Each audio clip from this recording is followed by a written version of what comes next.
Oke, baik teman-teman. Assalamualaikum warahmatullahi wabarakatuh. Selamat sore saya ucapkan kepada teman-teman semua yang saat ini hadir di ruang Zoom meeting untuk menyaksikan kegiatan webinar Bincang Upedia yang bertemakan ISMA Program Primadona Mahasiswa Masa Kini. Nah, langsung saja ya kita mulai kegiatan webinar pada sore hari ini. Sebelumnya seperti kata pepatah nih teman-teman, tak kenal maka tak sayang. Oleh karena itu, izinkan aku untuk memperkenalkan diri. Nama aku Rifda Utami selaku moderator Upedia ID, dan hari ini aku akan membersamai teman-teman untuk melaksanakan kegiatan Bincang Upedia bersama Kak Said Al-Murtado. Nah, sebelumnya juga aku ingin menghimbau nih buat teman-teman yang belum on cam, untuk on cam dulu, yuk kita nyalain kameranya bareng-bareng supaya kelihatan nih yang ganteng, yang cantiknya mukanya, atau yang masih tiduran rebahan langsung bangun yuk kita nyalain kameranya, oke? Nah, aku mau nyapa teman-teman dulu mungkin ya. Mungkin teman-teman di sini bisa ketik di kolom komentar cantik hadir, atau mungkin yang cowok bisa ngetik ganteng hadir supaya aku tahu nih. Jadi yang ada di ruang Zoom meeting hari ini tuh kebanyakan bapak-bapak atau ibu-ibu ya. Nah, enggak ya, masih muda ya pastinya ya, mahasiswa. Mungkin bisa diketik dulu nih, cantik hadir atau ganteng hadir nih, teman-teman. Biar aku tahu, teman-teman tuh menyimak nggak ya? Mana nih, udah ada yang ketik belum ya?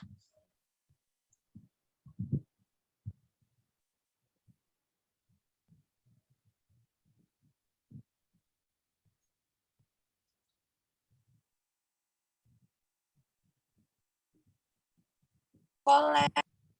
Nah, udah ada tuh dari Lestari, Andini, Kak Curil. Wah, cantik hadir. Rata-rata perempuan berarti ya. Yang laki-lakinya mana nih? Ganteng hadir. Cantik hadir. Tuh ada Kak Wulan, Kak Indah. Wah, banyak banget nih ya teman-teman ya. Cantik hadir, mantap. Oke, langsung saja. Izinkan aku untuk membacakan rundown dalam kegiatan hari ini. Yang pertama itu ada pembukaan, lalu yang kedua ada penyampaian materi, yang ketiga ada Q&A atau sesi tanya jawab, yang keempat ada kesimpulan, lalu ada sesi penyerahan sertifikat dan dokumentasi, dan yang terakhir ada penutupan. Mungkin gambaran sedikit nih ya buat teman-teman. Jadi Upedia ID ini memiliki kegiatan rutin, yaitu adalah Bincang Upedia.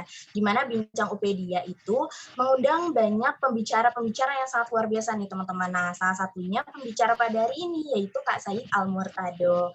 Aku juga mengucapkan banyak terima kasih kepada media partner yang telah mendukung kegiatan webinar hari ini. Yang pertama ada dari _info webinar, lalu yang kedua ada dari Your Event Surabaya, yang ketiga ada dari Event Don't Detect, dan yang terakhir ada dari webseminar.id. Oke, selanjutnya aku akan membacakan CV dari Kak Said nih teman-teman. Kak Said ini merupakan salah satu mahasiswa dari Hubungan Internasional Universitas Gadjah Mada. Wow, Universitas Gadjah Mada nih teman-teman. Nah, beliau juga fokus dalam bidang politik dan IPK-nya 3,81. Waduh, luar biasa sekali ya teman-teman. Beliau juga menyukai hal-hal yang berbau dengan kegiatan menulis atau jurnalis, dan beliau juga mengikuti kegiatan-kegiatan internasional. Selain itu, Kak Said ini juga sebagai penerima ISMA dan penerima beasiswa unggulan. Lalu ada pengalaman yang sangat luar biasa nih teman-teman. Beliau pernah menjadi asisten for course area study Asia Pacific, Department of International Relations, Universitas Gadjah Mada. Lalu beliau juga pernah intern menjadi spesialis sosial media di Bikin CO. Oke, barusan yang udah aku baca ini CV-nya itu hanya sebagian kecil dari pengalaman-pengalaman yang beliau pernah raih nih teman-teman. Jadi kalau misalnya aku bacain semua, mungkin teman-teman bakal langsung on cam dan ngangkat jempol kali ya, karena saking luar biasa sekali pembicara kita hari ini nih teman-teman. Nah, langsung saja karena Kak Said sudah bergabung di tengah-tengah Zoom kita, mungkin boleh langsung aku sapa nih. Halo, selamat sore Kak Said. Oke, halo Rifda ya? Ya, Halo Rifda. oke. Kak Said lagi sibuk apa nih Kak? Gimana kabarnya? Baik. Weekend nggak ada kesibukan apa-apa sih, paling nanti mau jalan-jalan, explore kota gitu. Sekarang lagi ada di Indonesia atau di mana nih Kak? Aku sekarang di Inggris, udah di Inggris. Oh, lagi di Inggris tuh ya, Kak. Ya, Oke, kalau boleh tahu Kak Said ini udah pasti menetap di Inggris atau nanti bakal balik lagi nih ke sini kira-kira, Kak? bakal balik dong. Kalau nggak balik, Bakal nanti balik. dimarahin Isma ya. Oke, mungkin sesuai dengan tema webinar kita hari ini nih, Kak, boleh mungkin dikasih gambaran sedikit aja? Ada yang itu ya kayaknya. Iya, tadi siapa ya? Sorry. Aku nggak kedengaran. Bisa diulang pertanyaannya tadi, Rifda? Oh iya, kalau boleh Kak Said menjelaskan tentang ISMA itu seperti apa sih, Kak? ISMA itu apa? Secara gambaran garis besarnya aja nih, Kak. Oke, sebenarnya aku udah nyiapin PPT, boleh aku share nggak ya? Iya, boleh. Langsung silakan, Kak. Oke, baik.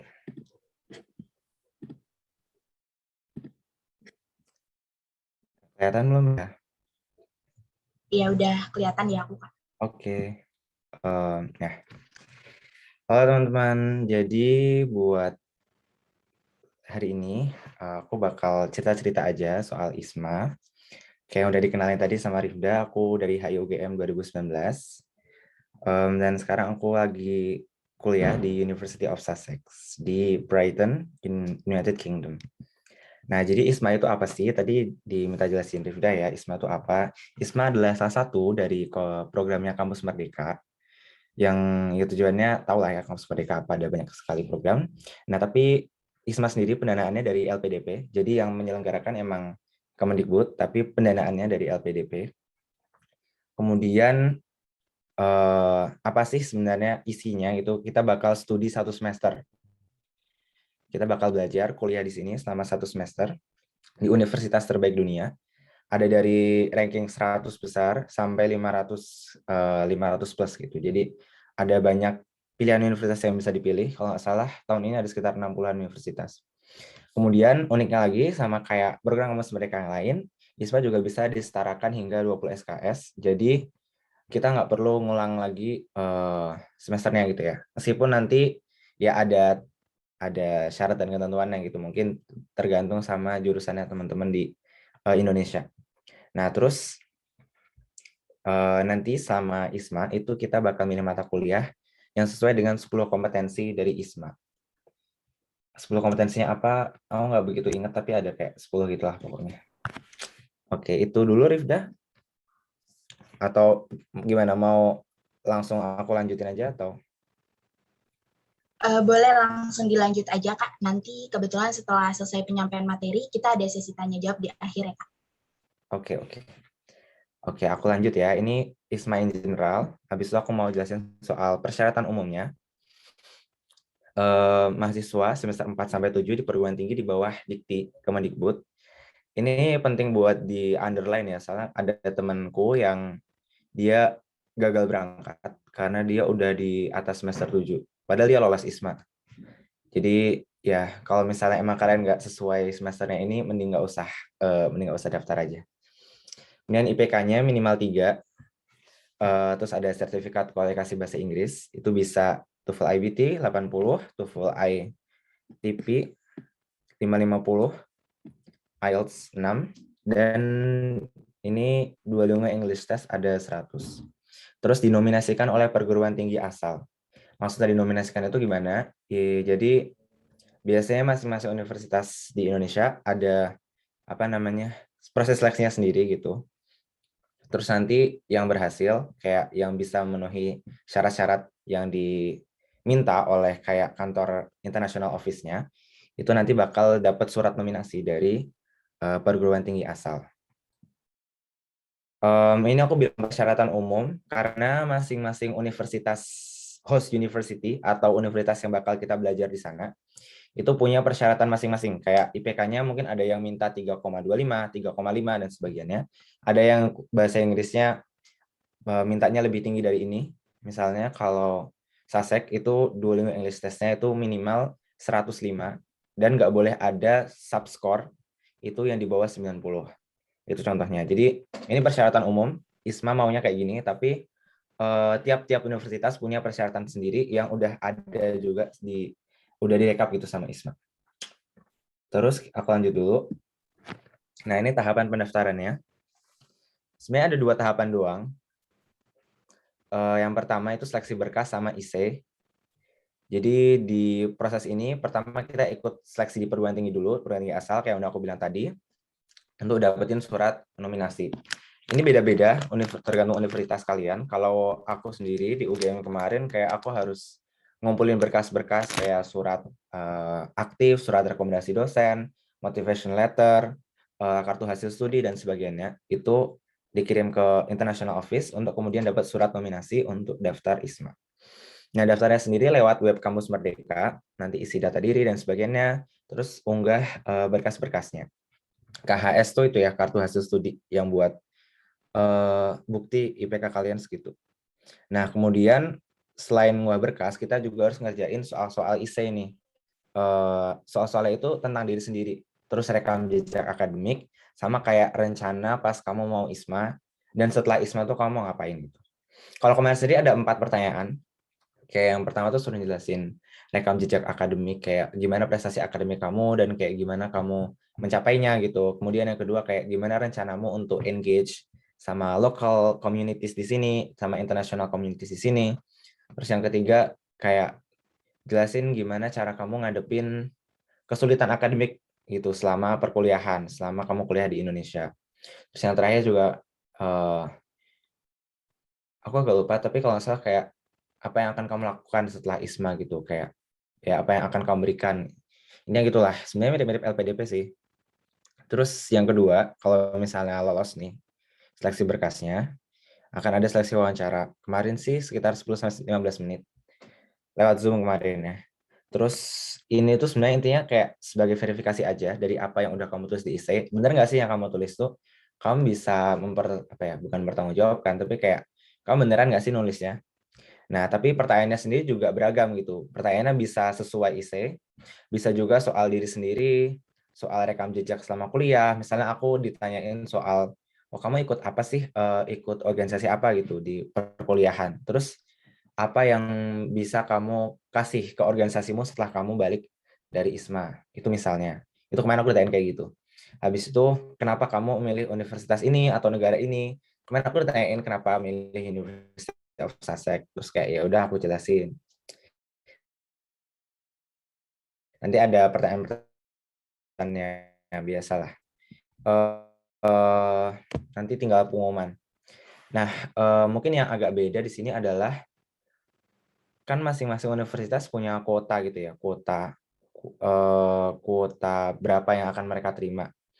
Nah, jadi kalau misalnya kita sebenarnya qualified nih, kita sebenarnya punya kompetensi, tapi kuota universitasnya itu udah penuh, kita bisa aja ditawarin sama ISMA untuk diterima di universitas lain. Jadi misalnya ada teman aku yang daftar Maastricht University, tapi kemudian karena Maastricht University cuma nerima 6, sedangkan yang daftar banyak banget, dia kemudian ditawari untuk mau nggak di University of Limerick.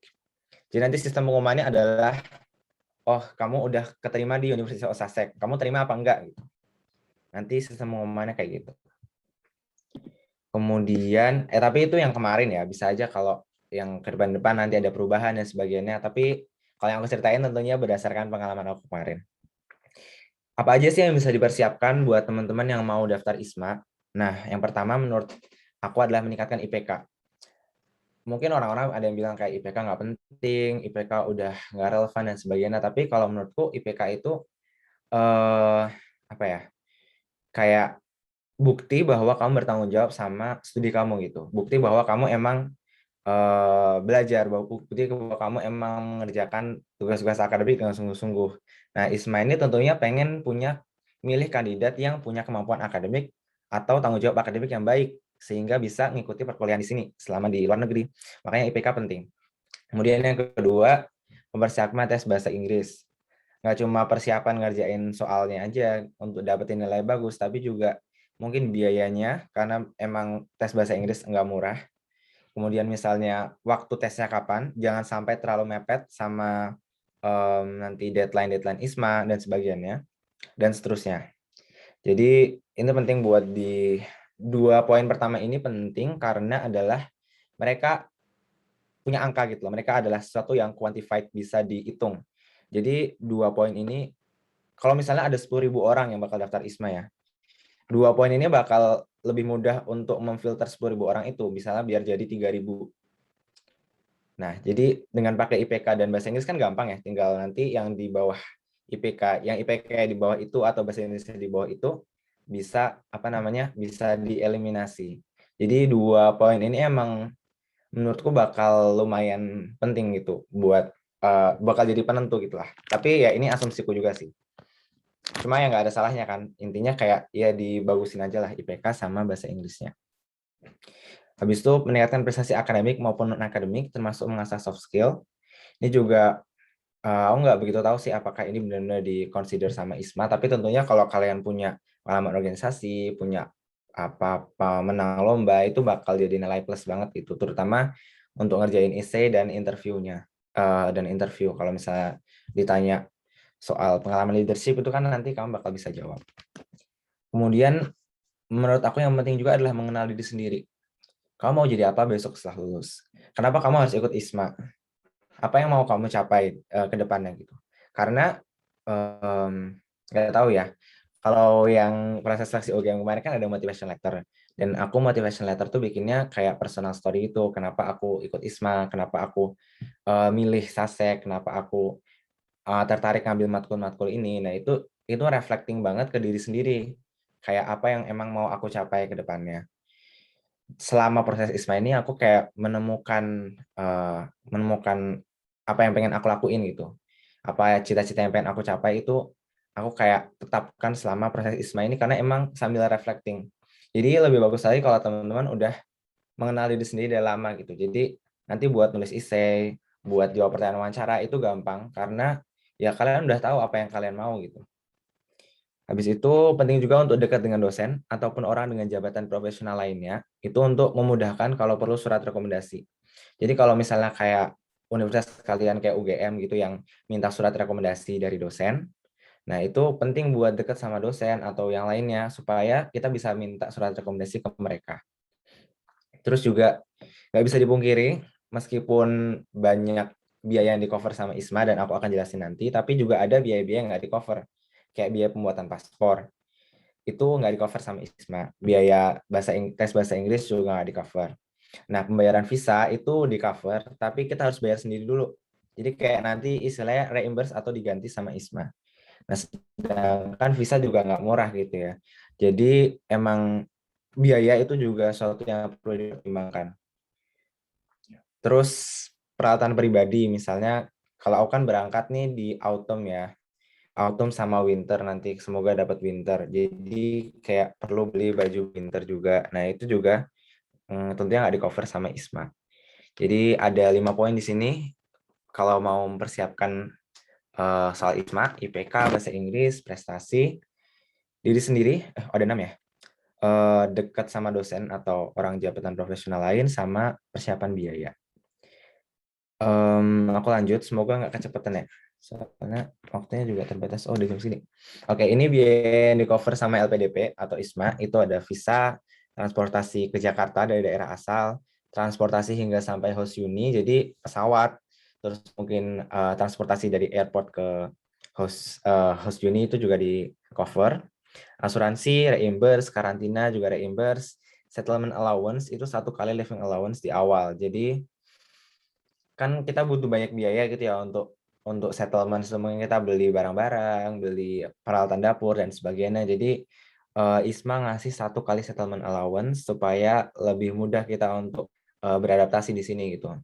Kemudian living allowance itu per bulan dan termasuk juga untuk biaya untuk bayar akomodasi ini masuk dalam living allowance.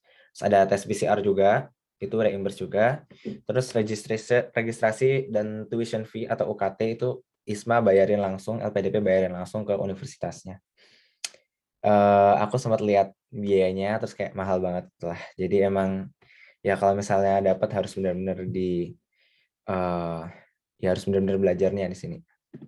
Nah, oke. Terus mungkin aku ini lebih ke cerita personal gitu ya kemarin. Tadi kan udah yang formal-formal kayak gimana pendaftarannya, apa yang bisa dipersiapin dan sebagainya. Nah, ini tantangan suka dan duka selama aku sendiri pas daftar kemarin. Pendaftarannya itu cukup menyita waktu dan tenaga, terutama di tengah kesibukan. Pas itu benar-benar aku kayak ada banyak tugas, ada proker-proker yang harus dikerjain, jadi kayak benar-benar harus bagi-bagi waktu gitulah.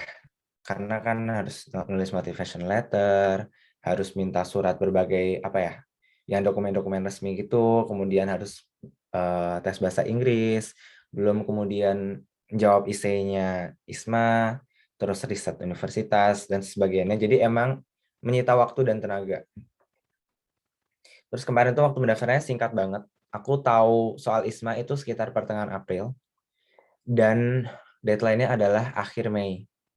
Kayak cuma 6 minggu, 5 minggu, 6 minggu gitu. Karena tahu kayak oh ini kesempatan aku dari mama aku tahu, itu aku langsung kayak nyiapin gitu loh. Tapi emang ya nggak mudah gitu kan kayak aku bilang. Jadi kayak selama 6 minggu itu juga aku tetap nyiapin terus, diperbaiki terus dokumen-dokumen semuanya, pastiin semua udah lengkap dan sampai gagal karena dokumen nggak lengkap. Jadi pas itu waktu mendaftarnya sangat singkat, terus juga masih banyak ketidakpastian karena ini program baru ya teman-teman, kayak ISMA adalah program baru tahun ini, benar-benar baru, benar-benar mereka mulai dari awal dan terus kemarin banyak penundaan, kayak penundaan pengumuman list university, penundaan pengumuman hasil ISMA-nya, kelolosannya itu juga. Jadi kayak emang banyak sabar aja sih, namanya juga program baru gitu. Jadi kayak ya sabar aja. Tes bahasa Inggrisnya juga tricky karena kalau IELTS sama TOEFL itu kan mereka punya jadwal-jadwal sendiri ya, dan mereka keluarnya juga lumayan lama, 2 minggu gitu. Sedangkan pas itu kayak situasinya masih COVID, terus puasa, itu pas bulan puasa ya, puasa Fitri. Jadi kayak nggak mungkin kan kalau mau TOEFL atau IELTS. Untungnya emang ISMA menawarkan opsi lain yang ternyata ada, yaitu Duolingo English Test. Dan aku juga baru tahu pas itu kalau ada Duolingo English Test. Cuma Duolingo English Test ini memang lebih murah, hasilnya keluarnya cepat, cuma 2 hari. Tapi punya protokol yang sangat ketat karena kita ngerjainnya online dari rumah. Mereka punya protokol yang sangat ketat, kalau misalnya kita dianggap melanggar peraturannya, hasil tes kita nggak akan keluar. Jadi kayak aku tahu beberapa orang yang mereka gagal daftar karena Duolingo-nya bermasalah. Terus sukanya adalah ada support dari keluarga dan teman-teman seperjuangan. Tantangannya juga lagi itu ganti dari rencana awal. Aku sebenarnya pengennya ke United States, Amerika. Cuma nggak ada yang cocok, baik dari universitasnya maupun dari pilihan mata kuliahnya. Jadi akhirnya kemudian aku cari mana yang aku suka, dan akhirnya jatuh pilihannya di Sasek ini. Nah, terus sedihnya juga, dukanya ini adalah setelah lolos, setelah pengumuman kelulusan, teman dekatku, teman yang kita juga berjuang bareng gitu, buat daftar ini, itu nggak lolos. Jadi kayak, ya sedih sih, senang tapi sedih. Jadi ya gitu deh, ada tantangan, ada suka, ada dukanya. Oke, sekarang kita masuk ke gambaran studinya, dan mungkin yang kalian tunggu-tunggu ya. Di sini, di ISMA sendiri kita memiliki 3-4 mata kuliah yang udah disepakati antara host university sama ISMA. Mata kuliah bebas, bisa lintas jurusan, tapi lagi-lagi untuk urusan transfer kredit mungkin beda-beda aturannya, Bu, tergantung sama jurusan kita di Indonesia. Jadi mending kalian konsul dulu gitu sama kayak kepala departemen atau kepala jurusannya. Nah, terus kalau sistem kelas di sini itu rata-rata itu 1 jam lecture dan 1 jam seminar. Itu di hari yang beda ya. Jadi 1 jam lecture itu kayak biasa, lecture biasa di Indonesia, kayak kuliah biasa, kita dengerin dosen, nyatet, itu aja gitu doang. Nah, 1 jam seminar ini kita diskusi. Jadi ngasih reading list sebelumnya, mereka udah ngasih pertanyaannya, pertanyaan diskusinya, terus nanti kita nyiapin, terus kita di kelas kita diskusi dalam kelompok gitu, nyampaikan pendapat, pandangan, terus nanti kalau udah selesai diskusi kelompoknya, satu kelas nanti kayak ada nggak yang mau ada nggak yang mau ngomong gitu, dari hasil diskusinya dapat apa, ya gitulah intinya. Tapi ada juga model kelas yang workshop ini nanti lebih lebih praktikal. Jadi kalau misalnya mungkin presentasi, atau mungkin ada debate, atau ada simulasi apa. Nah, ini ada di workshop. Nah, karena cuma 1 jam lecture dan 1 jam seminar, itu selama seminggu kayak cuma ada, karena cuma milih 4 ya, 4 mata kuliah, jadi kayak cuma ada 8 jam doang di kelas sebenarnya. Banyak waktu yang lebih untuk studi mandiri atau baca required readings-nya. Dan ini sangat penting karena emang waktunya di kelas sangat terbatas menurutku. Kita nggak bakal ngerti kalau cuma mengandalkan kelas aja. Jadi emang harus baca required readings-nya untuk lebih ngerti materinya. Nah, kalau komponen penilaian sendiri, kalau di Indonesia kan banyak ya. Kayak ada mungkin presentasi kelompok, terus ada IC. Ini karena aku social science ya, aku nggak begitu ngerti kalau IPA gimana. Tapi kalau social science kan biasanya kalau aku di Indo tuh kayak ada presentasi, kemudian ada IC, ada review dan sebagainya. Nah, kalau di sini biasanya simple, cuma ada 2 komponen doang itu, satu IC di pertengahan semester sama kayak satu IC di akhir semester. Itu sih biasanya komponen penilaiannya. Tapi mungkin aja ada bentuk-bentuk lain, terutama di jurusan IPA ya, aku nggak begitu ngerti. Terus selama saya berkuliah, kita juga bisa ikut society yang ada di sini, itu kayak UKM gitu. Aku sih ikut International Student Society, tapi emang belum ada kabar apa-apa gitu. Tapi teman-temanku ada yang ikut kayak Acapella, Walking Society, dan sebagainya macam-macam. Sorry. Di waktu luang kita bisa eksplor kampus, ataupun eksplor kota di sini. Kemudian untuk makanan sendiri emang lebih murah kalau masak sendiri ya. Mungkin makanan jadi salah satu concern kita juga. Tapi so far kayak kita lumayan mudah sih beradaptasinya. Dan emang karena lebih murah masak sendiri, kita biasanya belanja groceries itu seminggu sekali, itu buat seminggu. Dan kalau aku sendiri flatmates itu apa ya? Flatmatesku itu orang-orang Indo juga, orang-orang ISMA juga. Jadi kita bisa belanja bareng, kita bisa masak bareng gitu. Jadi itu lagi. Nah, kalau kendala sendiri dari yang aku alami, itu emang di sini British accent-nya sangat kental. Jadi kadang-kadang agak susah gitu buat nangkep apa yang mereka omongin, terutama kalau di seminar ya. Kalau dosen sendiri bisa ditangkap sih, masih jelas kalau ngomong. Cuma kalau sama teman gitu kadang-kadang kayak masih susah. Tapi nggak masalah, kalian bisa kayak nanya mereka minta ngulangi gitu, nanti mereka bakal ngulang. Dan mungkin kadang-kadang mereka juga nggak ngerti apa yang kita omongin karena beda gitu ya aksennya. Nanti kita ngulang juga. Jadi ya sama-sama ngertiin aja. Mereka juga kayak sangat appreciate dan ramah gitu kalau ngobrol sama kita. Cuma, nah kendala lain selanjutnya adalah kalau mau jadi bestie nih sama locals atau international students, itu emang lumayan apa ya, difficult juga, lumayan susah karena mereka di sini uh, udah kayak apa ya, udah semester 3 gitu, atau istilahnya kayak udah tingkat 2, mereka udah punya bestinya sendiri gitu, misalnya di kelasnya, di angkatannya, dan kita kan baru datang ya, dan jadi kayak kalau buat ngobrol-ngobrol mereka masih sangat welcome itulah. Tapi emang kalau buat jadi bestie, jadi teman dekat itu kayaknya emang lumayan challenging. Salah satu triknya adalah mungkin kita bisa nyari juga sesama anak exchange atau sesama anak internasional. Dan aku juga udah kenal beberapa gitu sih. Cuma belum ada apa ya, belum banyak interaksi juga. Karena ini sebenarnya aku baru week 2. Ini baru pekan perkuliahan kedua di sini. Jadi kayak masih adapting juga. Sebelumnya aku karantina dulu 10 hari di hotel, karena Indonesia ada di red list-nya UK. Jadi kita karantina, terus minggu lalu banget, hari Rabu itu baru ke sini, ke Sussex, terus langsung kuliah dan sebagainya. Nah, terus akhir itu kendalanya soal cuaca dan suhu.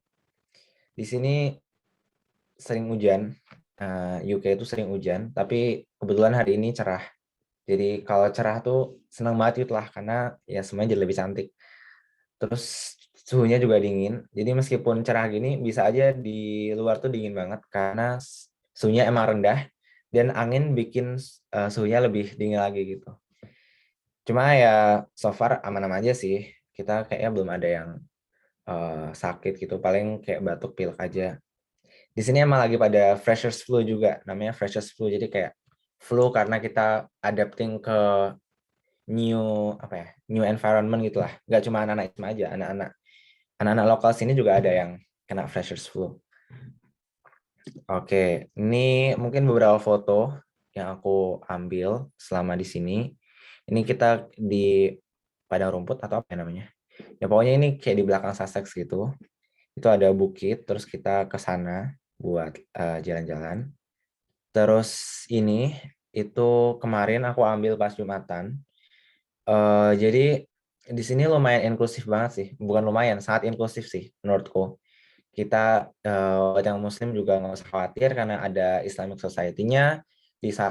Kalau di Sasek ya, aku nggak tahu kalau di tempat-tempat lain. Tapi kalau di Sasek itu kita ada Islamic Society, kita punya prayer room sendiri yang bisa buat Jumatan. Terus kayak banyak juga orang-orang yang pakai jilbab gitu, kayak nggak begitu susah lah buat nemu. Terus yang di sini itu foto pas aku lagi ikut language cafe. Jadi ada kayak program di sini namanya language cafe, itu belajar bahasa asing. Kemarin aku ngambil bahasa Spanyol. Jadi kayak kita belajar sambil juga kenalan sama anak-anak yang lain. Terus ini uh, busnya di sini gitu, transport utamanya di sini biasa kita kalau ke kota pakai bus. Kalau pakai aplikasi itu ada yang lebih murah. Terus ini kemarin kumpul PPI sama PPI Brighton. Terus ini kita kemarin belanja groceries minggu lalu. Jadi ya paling gitu-gitu sih, kita kayak kuliah kalau nggak kuliah masak-masak, eh, beres-beres flat, terus atau kalau nggak jalan-jalan ke kota, di groceries, clean kampus gitu. Oke, nah terus mungkin yang terakhir banget nih, ini slide terakhir. Aku sering banget mungkin dan apa ya, kalau beasiswa gini pasti diminta tips and trick ya. Yang mau aku bentar. Yang mau aku garis bawahi yang pertama itu adalah kayak aku tulis sini. Wait.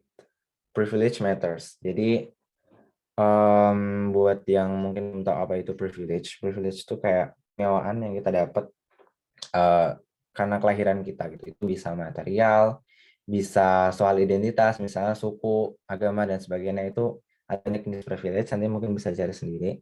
Ya biasanya emang orang-orang lihat privilege itu material gitu ya, in a material way. Nah, jadi yang pengen aku garis bawahi, banyak beasiswa kayak ISMA juga itu merit based atau berdasarkan kemampuan. Mereka menerima awardee itu karena kemampuan gitu ya. Kayak tadi IPK, bahasa Inggris itu kan kemampuan. Nah, tapi masalahnya adalah kita hidup di masyarakat yang nggak ideal gitu. Kita ada ketimpangan sosial ekonomi sehingga nggak semua masyarakat bisa mengakses sumber daya yang dibutuhkan untuk mengembangkan diri, misalnya pendidikan.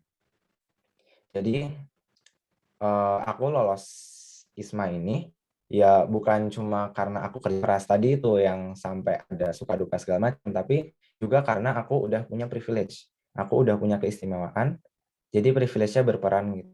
Sehingga kemudian aku bisa lolos di ISMA ini. Aku nggak bakal bilang kalau ini cuma karena kerja kerasku doang, nggak akan. Tapi aku menyadari dan sangat mengakui bahwa ada peran dalam lolosan. Nah, terus jadi kayak jangan merasa kecil, merasa tertinggal gitu ya, karena emang start setiap orang beda-beda. Orang-orang punya privilege yang beda-beda. Nah, gimana buat yang nggak punya privilege gitu misalnya? Apakah masih mungkin buat lolos ISMA? Menurutku sangat mungkin. Cuma memang kita ada di kondisi yang nggak ideal, kita ada di masyarakat yang punya ketimpangan sosial dan ekonomi. Jadi buat teman-teman yang mungkin nggak punya privilege, emang kita dipaksa, dituntut untuk berjuang lebih keras gitu. Karena kita punya start yang mungkin lebih belakang, kita harus berjuang lebih keras supaya kita bisa mencapai itu. Supaya kita bisa, misalnya ada yang mau daftar ISMA, supaya bisa lolos ISMA. Nah, yang punya privilege juga bisa banget buat ngebantu teman-teman yang tadi mungkin kurang privilege-nya. Misalnya kita bisa support belajar bahasa Inggris bareng, atau dan lain sebagainya. Tapi lagi-lagi emang kita hidup di kondisi yang nggak ideal. Jadi sebenarnya aku berharapnya adalah semoga kita bisa sama-sama berprogres bareng dan nantinya kita sama bekerja gitu ya. Kan seumuran nih, kita yang bakal nge apa ya, menggerakkan Indonesia dalam beberapa tahun mendatang. Nanti aku berharapnya kita bisa sama-sama buat meminimalkan ketimpangan yang ada sehingga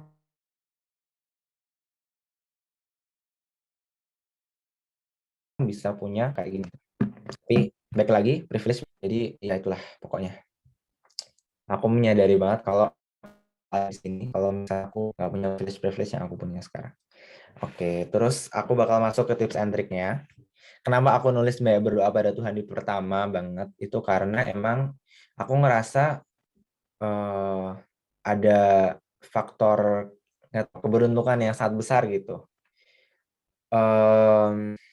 Mas itu emang kayak aku lumayan apa ya, lumayan banyak mendekatkan diri lah istilahnya ke Tuhan, kayak minta minta supaya bisa lolos gitu, banyak ibadah dan sebagainya. Karena ini kan pertama banget ya, program pertama kita nggak tahu apa yang kita sebenarnya nggak benar-benar tahu apa yang mereka inginkan, kemudian kita nggak tahu gimana prosesnya dan sebagainya, kita nggak tahu kuota per universitasnya berapa, jadi emang ada banyak nggak tahu. Kalau aku sendiri ngerasa ada faktor keberuntungan, faktor dari Tuhan yang sangat ngebantu untuk aku bisa lolos sekarang. Jadi penting banget buat banyak-banyak doa.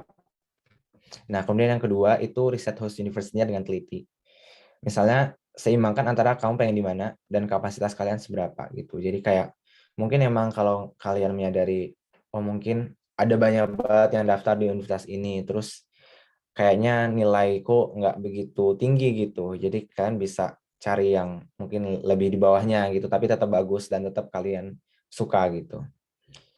Intinya ada banyak faktor sih yang perlu dipertimbangkan untuk milih host university. Dan risetnya kalian bisa mulai dari, sebenarnya kalau mau milih bisa mulai dari lihat mata kuliah yang mereka tawarin. ISMA ada listnya banyak, lihat apakah kalian emang tertarik di situ. Aku awalnya mau ambil Boston University, Boston di US, tapi mata kuliahnya nggak sesuai sama yang aku pengenin, jadi aku lepas. Karena daripada nyusahin diri ya ngambil mata kuliah yang nggak aku suka, jadi kayak ya udah aku lepas aja. Terus akhirnya aku ke SASEC. Terus mungkin bisa lihat fasilitas universitasnya. Kalau aku milih SASEC karena dia kayak 25 besar most international university bla bla bla gitu, pokoknya intinya dia kayak punya banyak international students di sini. Dia punya, aku ngelihat dia punya fasilitas yang cukup, yang mumpuni gitu buat nge-support international students-nya. Terus kayak webnya juga user friendly, gampang diakses sebagainya. Terus kayak SASEC ini juga kalau kalian orang yang mempertimbangkan ranking, SASEC ini emang rankingnya nggak begitu tinggi, kayak 240 kalau berdasarkan QS World University Ranking, cuma dia nomor 1 untuk development studies di dunia selama 5 tahun berturut-turut gitu lah. Dan ada matkul-matkul development yang ditawarin sama SASEC, jadi kayak pas itu aku milih SASEC. Itu, jadi ada banyak hal yang perlu dipertimbangkan untuk milih host university. Terus kalau misalnya ada yang biaya, kalau ada biaya cukup, aku saranin emang buat lebih milih IELTS atau IBT, karena kalau Duolingo atau TOEFL ITP itu nggak semua universitas nerima. Jadi mungkin bisa membatasi pilihan kalian untuk milih universitas tertentu gitu. Meskipun banyak juga yang terima Duolingo sama TOEFL ITP, jadi kayak dipertimbangin aja nanti. Karena memang lumayan mahal ya IELTS sama IBT. Selalu update info soal ISMA, semakin cepat tahu semakin baik. Kalau ada grup persiapan ISMA, kalian join aja. Pas itu ada grup kayak persiapan ISMA gitu di Telegram. Anggotanya kayak 2.000 orang gitu lah pokoknya pas itu. Dan itu lumayan ngebantu karena kayak bisa tahu info-info dari situ atau sharing-sharing dan sebagainya. Lebih cepat tahu lebih baik karena emang ada beberapa temanku dari HI UGM yang pengen daftar juga tapi kayak mereka taunya telat gitu. Jadi udah nggak mungkin lagi buat nyiapin. Terus cari partner daftar bareng-bareng karena kayak yang aku bilang tadi prosesnya melelahkan, menguras waktu dan tenaga. Jadi kalian bakal beruntung banget, bakal enak banget kalau punya partner yang daftar bareng-bareng. Karena kayak punya tempat sambat dan sebagainya. Terus cari mentor, teman, dosen, keluarga, dan seterusnya yang bisa ngebantu proofread essay. Proofread itu kayak ngoreksi gitulah istilahnya, membantu memperbaiki essay dan juga persiapan interviewnya. Nah, kalau perlu surat rekomendasi dosen, itu kamu bisa bikin draftnya dulu. Jadi kayak kamu tulis dulu isinya kayak gimana, terus nanti dikirim ke dosennya. Jadi dosennya tinggal ngoreksi, tinggal ngubah-ngubah, terus nanti langsung di tanda tangan. Karena dosen tuh sibuk juga ya. Mereka kalau misalnya bergantung ke mereka itu mungkin kayak bakal lama nungguin mereka. Nah, terus kalau buat tips essay, jangan bohong, jangan niru orang lain, jangan terlalu klise gitu ya. Jawab pertanyaan essay-nya itu dengan personal story kamu. Jadi kalau motivation letter di US itu banyak banget yang berdasarkan personal story. Misalnya orang pengen jadi dokter karena saat kecil dia sedih neneknya meninggal gitu. Atau kemarin aku pas di motivation letter yang buat UGM tapi ya bukan buat ISMA, itu aku bilang kalau aku tertarik development studies karena aku dari dulu ngerasa dari kecil itu kayak aku sedih pas lihat foto-foto orang-orang kelaparan di Afrika. Jadi personal story itu kayak gitu. Apa motivasi personal yang kamu punya yang bikin kamu tertarik sama suatu hal, tertarik sama suatu bidang, atau pengen daftar ISMA gitu. Nah, terus habis itu tips interviewnya itu kuasai soal diri sendiri, rekam jejak, maksudnya past experience kita, ataupun masa depan, mau gimana di masa depan. Terus serta segala hal juga tentang negara tujuan, mata kuliah yang pilih. Kalian bisa bikin draft gitu, perkiraan pertanyaannya apa aja, jawabannya apa aja. Aku biasa gitu sih, setiap wawancara aku bikin list pertanyaan dan list jawabannya.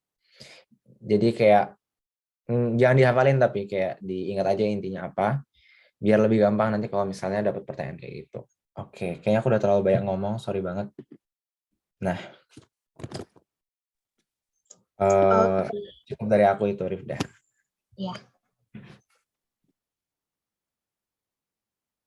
Oke, terima kasih banyak Kak Sayid. Luar biasa banget nih materinya, sangat ngebuka insight banget, dan pastinya teman-teman yang mau daftar ISMA ini jadi tahu ya alur-alurnya seperti apa dan apa aja yang perlu dipersiapkan nantinya. Nah, buat teman-teman mungkin yang mau yang mau bertanya ke Kak Sayid terkait ISMA tuh lebih lanjut seperti apa, boleh ketik di kolom komentar dengan format nama _ pertanyaan. Nah, mungkin boleh mulai dari aku dulu ya, Kak, sesi pertanyaannya. Aku mau nanya nih sama Kak Said nih, selama Kakak mendapat beasiswa di ISMA, pernah nggak sih ketemu sama teman yang bikin Kakak kagum? Entah dia dari segi kecerdasan intelektualnya atau etikanya. Mungkin boleh cerita-cerita nih, Kak. Oke, pastinya ada ya, karena kan yang daftar ISMA tuh orang-orang yang keren-keren gitu. Kayak aku ngerasa insecure kalau ngelihat teman-teman yang lain karena masing-masing punya kelebihannya sendiri gitu. Mulai dari yang deket-deket, misalnya dari sama-sama HIUGM, itu ada cutting aku yang kayak emang dia ketua organisasi, terus kemudian pintar segala hal gitu. Terus kalau dari teman-teman sesama awardi yang ke Sasek itu juga ada teman-teman yang kayak bahasa Inggrisnya lancar banget. Tuh ada yang punya aksen Britishnya udah bagus. Tuh ada yang pintar ngomong, ada yang uh, mudah sosialisasi. Jadi kayak ya pasti ada gitulah hal-hal yang kayak bikin insecure gitu ya pas ngelihat awardi-awardi yang lain, ngerasa kayak ini benar nggak sih Isma milih aku, kok aku kepilih ya, padahal kayaknya aku nggak sehebat yang lain gitu.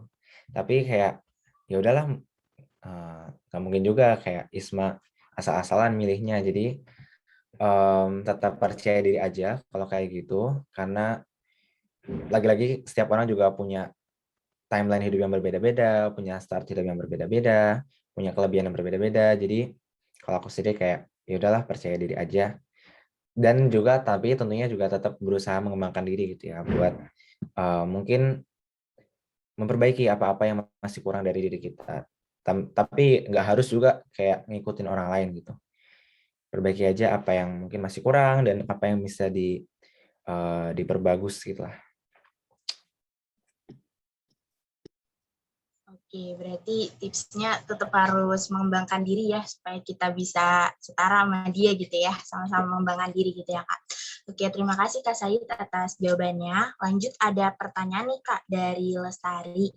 Ada nggak sih kultur shock selama di ISMA? Mungkin boleh dijawab, Kak. Oke, ada nggak ya? Sebenarnya kalau culture shock itu kan macam-macam gitu ya. Kalau soal mungkin dari makanan dulu, makanan jelas beda gitu ya. Eh, Apalagi kalau yang vegan-vegan gitu. Kemarin pas kuarantin itu ada menu-menu vegan dan itu kayak isinya ya daun-daun itu sayur-sayuran. Dan karena aku nggak bisa makan, terus akhirnya aku ganti ke menu lain. Tapi so far di sini kalau pas udah tinggal di sini ya di asrama ini di dorm, kita bisa nyesuaiin aja sih apa makanan yang kita pengen apa gitu. Terus kalau kayak Asian food, Asian market itu juga banyak dan nggak begitu mahal juga, jadi nggak masalah sih kalau soal makanan. Terus mungkin apa ya? Kalau kultur pertemanan gitu kayak sebenarnya kayak yang aku bilang tadi itu masih jadi kendala juga untuk punya apa ya? Untuk punya pertemanan yang dekat gitu sama anak-anak sini. Jadi kita masih banyak kayak ini masih week kedua juga sih. Jadi kayak masih banyak mainnya masih sama anak Isman gitu. Jadi mungkin belum begitu kerasa. Terus mungkin soal cuaca ya kayak yang aku bilang tadi. Karena cuacanya di sini nggak jelas gitu.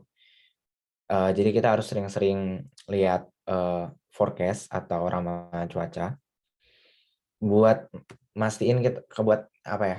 Buat mastiin kita mau pakai baju apa hari ini gitu. Kita mau pakai jaket yang tebal, itu jaket yang tipis, mau pakai perlu pakai sarung tangan apa enggak, perlu pakai penutup kepala apa enggak gitu. Jadi paling itu sih karena untuk menentukan kita mau pakai baju apa gitu kita harus tahu weather-nya, cuacanya hari ini bakal gimana. Terus kalau academic culture apa ya? Sebenarnya kalau aku sendiri saya masih lumayan mirip Indo juga gitu sih. Nggak tahu ya apa terutama kalau sama UGM gitu ya. Masih lumayan mirip dikit. Cuma emang bedanya adalah kelasnya tadi dibagi dua. Lecture 1 sama seminar 1 gitu. Dan emang isinya beda. Cuma kalau dari soal bacaan-bacaan terus kemudian eh apa ya kayak proses diskusi itu sebenarnya kalau menurutku masih lumayan mirip Indo. Cuma emang orang-orang di sini juga lebih aktif gitu ya. Orang-orang di sini lebih aktif meskipun nggak semuanya rajin juga kayak ada juga teman-teman anak-anak sini yang kayak nggak baca atau kayak ya gitulah pokoknya. Terus mungkin yang beda lagi di sini orang-orang suka party. Jadi kan kita di dorm nih banyak gitu ya banyak banyak orang ada flat-flat lain gitu. Dan kalau malam-malam kadang suka berisik karena ada orang-orang yang party. Dan mereka kadang-kadang partinya juga di weekdays gitu, bukan di weekend. Nggak tahu deh gimana. Culture apa lagi ya? Yang aku ingat sih paling kayak kalau di sini ATM tuh kayak di pinggir jalan gitu. Kalau kita kan ATM ada ruangnya sendiri ya, ruang sendiri ber-AC. Nah kalau di sini ATM tuh di pinggir jalan gitu, di tembok bangunan terus kayak ya udah ambil uang di situ. Atau kalau di sini keran wastafel itu ada dua keran gitu, satu buat air dingin, satu buat air panas. Tapi kayak jadi susah karena nggak nyatu kan airnya, masa kita separuh-separuh air dingin separuh-separuh air panas, jadi kayak aku juga jarang pakai air panasnya karena kalau yang panas panas banget, kalau yang dingin dingin, tapi kayak mending dingin daripada panas. Itu kalau sebagian shock culture-nya mungkin ya. Terus paling sama kayak ya ada orang ciuman gitu di tempat umum. Tadi malam kan aku habis dari kota, kayak ada orang ciuman di tempat umum gitu. Terus di sini emang ini juga sih kayak aku bilang sih di sini sangat inklusif. Terus kayak Brighton, kota tempat Sussex ini itu juga kayak the most apa ya kota paling ramah buat LGBTQ itulah. Jadi emang ada banyak orang-orang LGBT di sini. Terus kayak ya udah, yang penting kita nggak nge-harm mereka, nggak ngeganggu mereka gitu sih. Nah itu aja mungkin Rif udah. Oke, makasih Kak. Nah, kebetulan ini banyak banget yang nanya nih di kolom chat, tapi waktu udah menunjukkan 16.50. Jadi untuk pertanyaan bakal aku pilih aja ya Kak. Nanti kalau sekiranya teman-teman di sini ada yang mau tanya secara personal via DM, apa boleh Kak? Boleh. Nanti kalau misalnya Oke, ada pertanyaan-pertanyaan yang belum kejawab bisa DM aku aja Instagram. oke, langsung lanjut pertanyaan dari Atar. Berhubung biaya dari LPDP, gimana ISMA melihat kontribusi yang harus kita penuhi saat sudah balik ke Indonesia? Makasih, Mas. Oke, gimana ya? Kalau di handbooknya ISMA sendiri, sebenarnya ISMA nggak minta yang muluk-muluk itu sih. Apa ya? Kalau LPDP kan kayak beneran harus contribute back gitu ya. Karena emang udah S2, udah S3, dan udah jelas kayak apa yang bisa dikontribut um, sesuai sama pekerjaan yang bakal kita lakuin gitu. Nah, cuma kalau ISMA sendiri kan kita masih S1, kita masih mungkin di tahun kedua atau tahun ketiga gitu. Jadi kalau di handbooknya ISMA sendiri, sebenarnya ISMA nggak nuntut banyak. Kayak ISMA cuma minta kita buat apa ya, istilahnya kayak menyebarkan ilmu yang kita dapat gitu. Menyebarkan ilmu ini bisa ke organisasi yang kita organisasi yang kita ikutin, atau bisa ke teman-teman yang lain, atau mungkin sharing di sosial media dan sebagainya gitu. Itu poin pertama. Terus poin kedua, ISMA cuma minta sebenarnya kita buat promosi aja gitu, promosi soal ISMA. Kayak aku sekarang ini, kayak aku lagi jelasin ke kalian, kan aku promosi ISMA. Ya kayak gini, biar orang-orang tahu gitu kalau ada program ISMA. Karena kan program baru ya. Jadi emang ISMA butuh publikasi gitu buat supaya makin banyak orang yang tahu dan makin banyak orang yang daftar gitu. Terus yang ketiga juga sebenarnya ISMA berharapnya dengan adanya program ini bakal ada kerjasama antara home university, universitas kita di Indo sama host university. Jadi harapannya tuh ini kayak nge-trigger bakal bikin ada kerjasama gitu lah pokoknya antara dua universitas. Dan nggak tahu ya, aku belum tahu sih kayak roleku bakal gimana gitu menghubungkan UGM sama Sasek. Soalnya UGM juga nggak ada ngomong minta apa-apa sih ke aku. Tapi kalau dari handbooknya ISMA sendiri itu yang mereka minta gitu. Karena mungkin apa ya, beda gitu ya sama LPDP. Kan kalau LPDP emang benar-benar harus contribute back, jelas gitu plannya apa. Nah kalau ISMA enggak. Tapi mungkin satu poin yang bisa dipakai gitu kalau misalnya soal contribute back, itu adalah bilang aja kalau ini bisa jadi starting point untuk kamu lebih apa ya, belajar gitu, starting point untuk mencapai cita-cita yang kamu pengenin.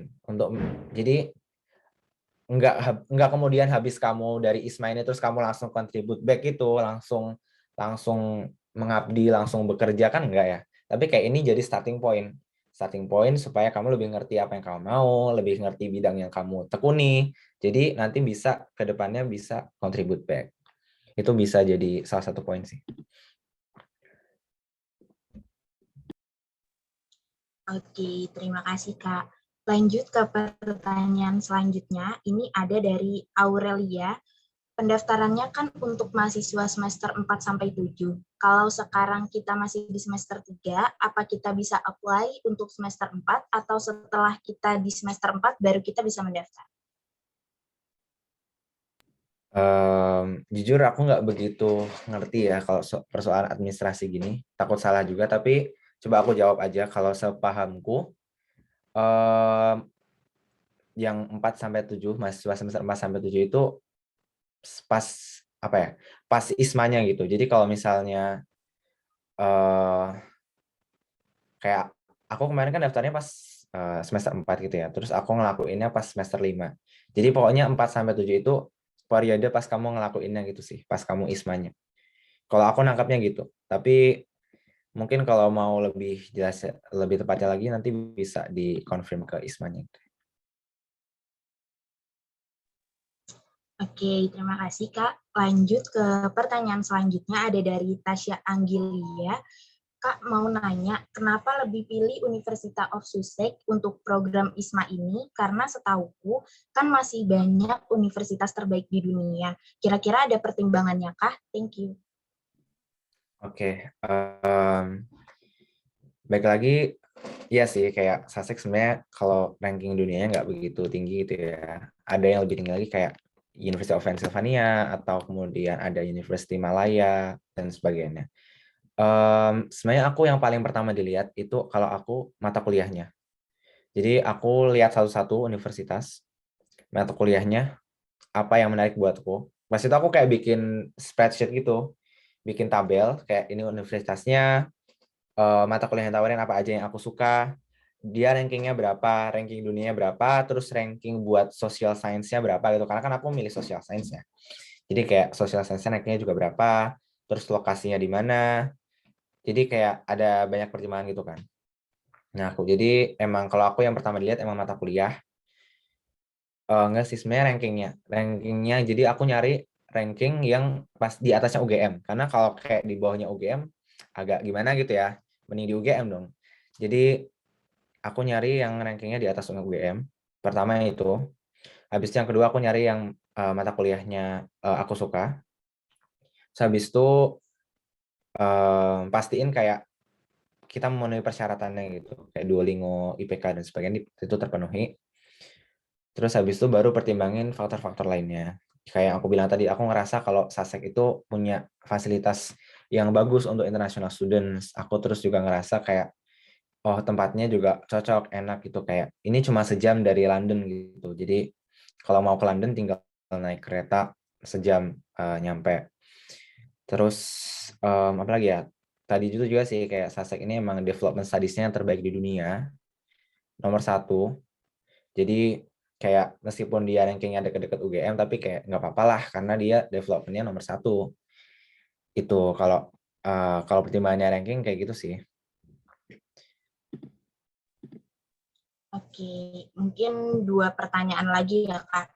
Ini ada dari Oza, izin bertanya, Kak, dari kampus kita sendiri itu harus ada tes dulu ya, baru kemudian akan dipilih untuk bisa ikut seleksi ISMA?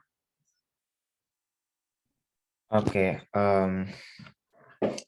ini tergantung universitasmu sih. Sebenarnya pada prinsipnya kalau universitas di Indonesia pasti pengennya ya sebanyak-banyaknya gitu ya yang ikut. Kalau bisa mah semua aja mahasiswanya ikut gitu, ikut ISMA. Tapi kan nggak gitu juga, kayak nggak apa ya. Tapi pada prinsipnya itu. Jadi makanya kalau dari kalau kemarin aku di UGM sendiri itu kayak itu aja, kita emang harus ada dokumen-dokumen yang dikumpulin. Sepanjang kita memenuhi dokumen itu, kita bakal dapat surat nominasi. Jadi kemarin yang dari UGM yang daftar ISMA tuh kayak ada berapa ya? Seratusan lebih, 160-an gitu kalau nggak salah. Terus yang keterima ada seratusan. Jadi emang prinsipnya balik lagi, universitas pasti pengen kita lolos, pasti pengen kita ikut ISMA. Tapi emang karena kita harus dapat surat nominasi itu, jadi ada syarat-syarat yang harus dipenuhi dulu di universitas. Kalau di UGM itu harus melengkapi dokumen-dokumen tertentu. Nah, kalau di universitas lain aku nggak tahu ya, nanti bisa cari, bisa tanya ke international office-nya aja. Itu sih.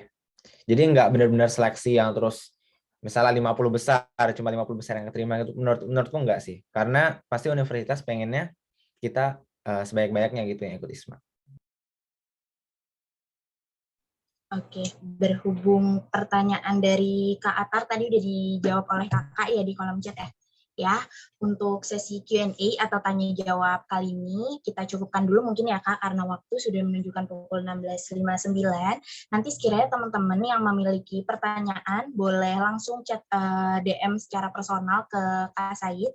Untuk Instagram Kak Said sudah ada di kolom komentar itu ya, instagram.com/Said AM ya. Ya, oke, kita lanjut ke sesi penyerahan sertifikat dan sesi dokumentasi bersama. Mungkin kepada operator, aku persilahkan untuk share screen.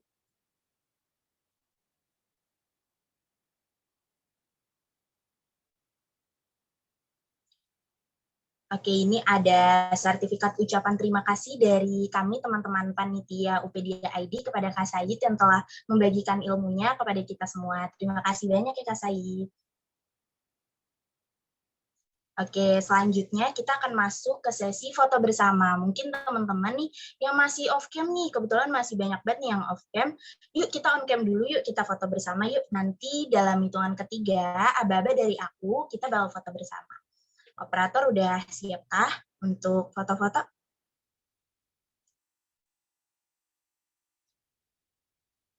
Oke, langsung saja ya.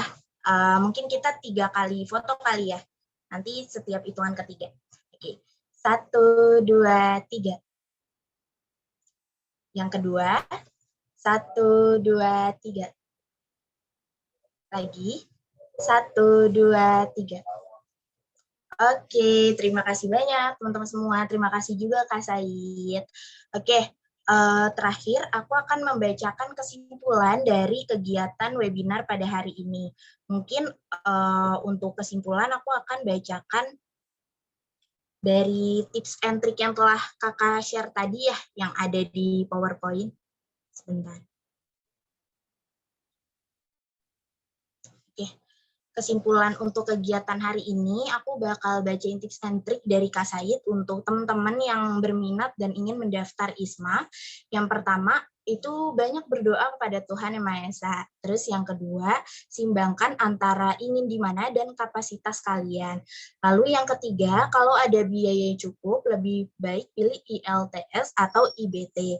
Lalu ada selalu update informasi soal ISMA. Semakin cepat tahu, semakin baik. Dan kalau bisa juga ikut grup persiapan ISMA. Lalu ada cari partner mendaftar bareng-bareng. Terus juga ada cari mentor, dan kalau perlu surat rekomendasi dosen, bisa buat draftnya dulu supaya lebih cepat. Lalu untuk tips esai, itu jangan bohong, jangan meniru orang lain, jangan terlalu klise, jawab pertanyaan esai dengan personal story-mu. Lalu yang terakhir ada tips interview, kuasai soal diri sendiri, serta segala hal tentang negara tujuan, universitas yang dipilih, dan buat draft perkiraan, pertanyaan, dan jawaban. Mungkin itu kesimpulan untuk kegiatan webinar pada hari ini. Akhirnya kita sampai di penghujung acara webinar kita nih teman-teman. Sejujurnya masih pengen banget ngobrol ya sama Kak Said ya. Mungkin nanti kita bisa chat secara personal aja ya untuk tanya-tanya secara teman-teman. Nah, aku mengucapkan terima kasih banyak kepada teman-teman semua yang sudah stay tune terus dari jam 4 sampai sekarang udah jam 5 sore. Dan tak lupa aku juga mengucapkan terima kasih kepada Kak Said yang sangat luar biasa sebagai pembicara kita hari ini. Dan terima kasih juga sudah meluangkan waktunya. Semoga ilmu dan hal baik yang telah Kak Said berikan kepada kita dapat menjadi amal kebaikan dan Kak Said semakin sukses di masa yang akan datang. Amin, amin ya robbal alamin. Saya Rifdi Utami, moderator pada kegiatan hari ini. Memohon maaf yang sebesar-besarnya apabila terdapat banyak kekurangan dan kesalahan kata. Sampai jumpa di next Bincangpedia. Saya akhiri. Wassalamualaikum warahmatullahi wabarakatuh. Oh iya teman-teman, jangan lupa nanti untuk link presensi akan di-share di kolom komentar ya. Dadah. Terima kasih banyak Kak Said. Terima kasih Kak Rifda. Terima kasih banyak Kak Rifda.